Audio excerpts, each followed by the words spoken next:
बिस्मिल्लाहिर्रहमानिर्रहीम अस्सलामु अलैकुम। Welcome back to NMDCAT physics.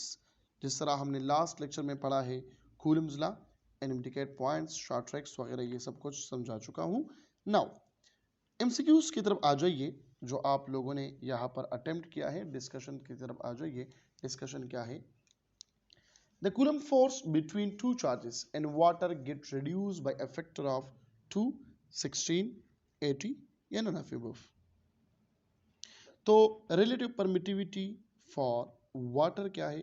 वो 78.9 है, which is approximately equal to 80। तो लिहाजा ऑप्शन कौन सा करेक्ट है? Option number C, relative permittivity of water, relative permittivity of germanium, relative permittivity of rubber. तो लिहाजा option number C is the correct one. Number two, 2 point charges plus 2 coulomb and plus 6 coulomb repel each other with a force of 12 Newton. If charge of minus 2 coulomb is given to each of these charges, the force will now be 0, 8 Newton attractive, 8 Newton repulsive, 12 Newton attractive। तो इसमें से कौन सा correct होगा? देखो, बहुत आसान है और बहुत ट्रिकी है। एक चार्ज है प्लस 2 कूलम, एक चार्ज है प्लस 6 कूलम।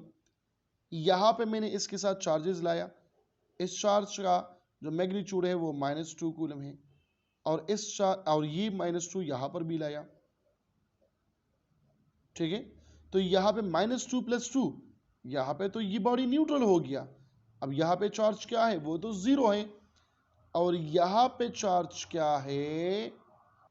यहां पर चार्ज रह जाएगा कितना? +6 - 2 दैट इज इक्वल टू +4। और इसके दरमियान जो फोर्स है वो क्या होंगे? 0 होंगे, क्योंकि यहाँ पे तो चार्ज एक +4 है, लेकिन दूसरे पे चार्ज क्या है? वो तो नहीं है। So Q1 × 0 is equal to 0। तो फोर्स यहाँ पे क्या होंगे? Option number A, that is 0। Already explain कर चुका हूँ लेक्चर में, अगर याद नहीं है तो दोबारा वो लेक्चर देखे। क्लियर हो गई बात? नाउ नेक्स्ट क्या है? The attractive force between two opposite charge is always। Attractive force explain कर चुका हूं ये लेक्चर में, लेकिन दोबारा यहां पर देखें। Attractive force between two oppositely charge, ये प्लस चार्ज और ये माइनस चार्ज, इसके दरमियान जो फोर्स है ये हमेशा के लिए क्या होगा? नेगेटिव होगा।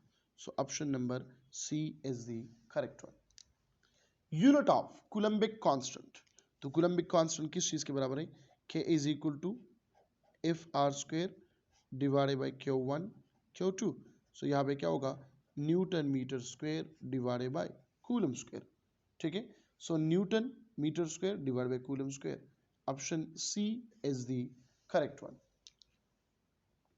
Number 5, range of relative permittivity क्या है? Range of relative permittivity, permittivity less than 1, greater than 1, less than infinity, permittivity less or equal to 1 and less or equal to infinity, less or equal to 0 या less or equal to 1, greater or equal to 0 या less or equal to 1, greater than 0 या less than 1।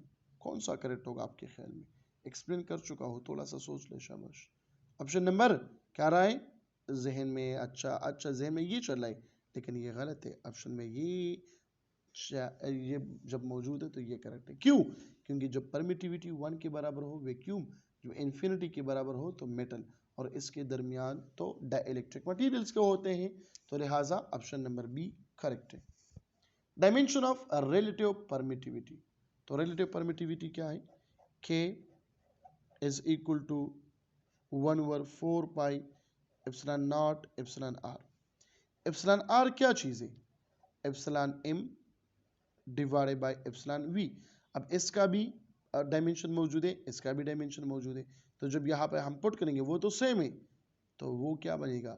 0, मतलब dimension तो है नहीं। तो लिहाजा option number D क्या होगा? करेक्ट होगा। ठीक है। Number 7, if the distance between 2 point charges, if the distance between 2 point charges is decreased by 2 times उसको हम डिक्रीज करें 2 times, so new force will be what?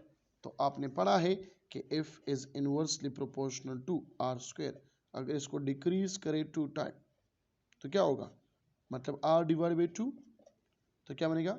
ये फोर्स F प्राइम जो है ये 4F बनेगा, 4 टाइम इंक्रीज होगा। Option number A is the correct one. अगर 2 टाइम इंक्रीज की बात करूं तो फिर फोर्स क्या बनेगा? ऑप्शन बी बनेगा, फोर्स 4 टाइम डिक्रीज होगा। क्यों? क्योंकि यहाँ पे तो इनवर्स रिलेशन है। क्लियर होगी बात? ठीक है। नाउ नंबर 8 शॉर्ट ट्रिक बता चुका हूं ऑलरेडी, आप देखें वो lecture. Option number question number 8, the exponent of dimension of time in coulombic constant. अच्छा, डायमेंशन ऑफ टाइम क्या होगा कूलम्बिक कांस्टेंट में?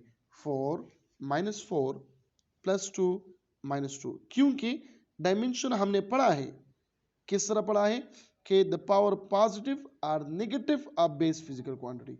पावर पॉजिटिव या नेगेटिव होगा किस चीज का?